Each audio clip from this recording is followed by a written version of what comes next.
Hello friends, welcome to my channel fox and spoons. Friends, आज हम नई recipe के साथ आए हैं। तो चलिए फ्रेंड्स, आज मैं आपको बताऊंगी कि घर पे हम गुड़ सुंड कैसे बना सकते हैं। वैसे भी ये इम्यूनिटी बूस्टर होता है, कोल्ड कफ से प्रिवेंट करता है, तो ये बहुत अच्छा होता है सर्दियों में गुड़ सुंड खाना। तो चलिए मैं इसकी आपको रेसिपी बताती हूँ। मैंने पैन ले लिया है, मीडियम फ्लेम पे उसको मैंने कर रखा है। तेज नहीं रखेंगे फ्रेंड्स, ये सारी रेसिपी हम लो फ्लेम पे ही बनाएंगे। तो चलिए फ्रेंड्स, इसमें हम पहले डालेंगे अजवाइन।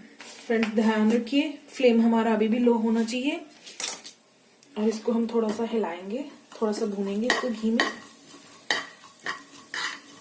आपको पता होगा डिलीवरी के बाद लेडीज को अजवाइन वाला पानी, अजवाइन जीरा बहुत मतलब देते हैं, इतना ज्यादा भी नहीं देते, ताजो पिंजीरी में इन सब चीजों में डाल के देते हैं। तो मैंने पहले थोड़ी सी अजवाइन डाली है, उसके बाद मैं डालूंगी सुंड। सुंड होती है जो अदरक होती है, अदरक को सुखा के जो उसका जिंजर पाउडर बनाते हैं उसको हम बोलते हैं सुंड। सुंड बोल लें, सौंठ बोल लें, कुछ लोग सौंठ भी बोलते हैं। तो 1 चम्मच डालूंगी फ्रेंड्स, ज्यादा नहीं डालूंगी, 1 चम्मच से भी कम डालूंगी।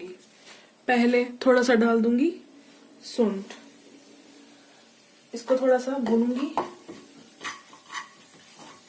देखिए इसकी फ्लेवर जब ये डलेगी, भुनी जाएगी, उसमें बहुत अच्छा फ्लेवर आएगा फ्रेंड्स।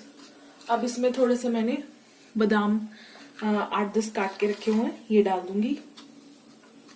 इसको फिर से हम सौते करेंगे। देखिए फ्रेंड्स, इसकी फ्रेग्रेंस ही इतनी अच्छी आ रही, कोई कहने की बात नहीं। ये देखिए, ये मैंने थोड़ा सा गुड़ लिया है, तो अब मैं गुड़ को पीसेस पीसेस करके डाल दूंगी। ये देखिए, साथ ही डाल देना है, हमने ज्यादा वेट नहीं करना। अब मैं इसको लो फ्लेम पे फिर से अच्छे से मिक्स करूंगी। ये देखिए, धीरे धीरे जो गुड़ है हमारा वो मेल्ट होना शुरू हो चुका है। ये इतनी टेस्टी बनती है ना फ्रेंड्स, कोई कहने की बात नहीं। आप चाहे तो अपनी मर्जी के ड्राई फ्रूट्स इसमें ऐड कर सकते हैं, बट हम तो सिर्फ बादाम ही ऐड करते हैं, क्योंकि ये मेरी दादी माँ की नुस्खा है। वो बनाती थी हमारे घर पे सर्दियों में, तो मैं भी बनाती हूँ। तो आप इसको अपने घर में जरूर ट्राई करें। इसको मैं गुड़ को धीरे धीरे मेल्ट कर रही हूँ। ये देखिए, इसका कलर देखिए कितना अच्छा आ रहा है फ्रेंड्स। हमने फ्लेम को 1 मिनट भी हाई ज्यादा नहीं करना, हाई पे नहीं करना, ताजो ये जल ना जाए। देखिए फ्रेंड्स, ये हमारी रेसिपी बनके रेडी है। सी द कलर ऑफ गुड़ एंड गुड़ सुंड।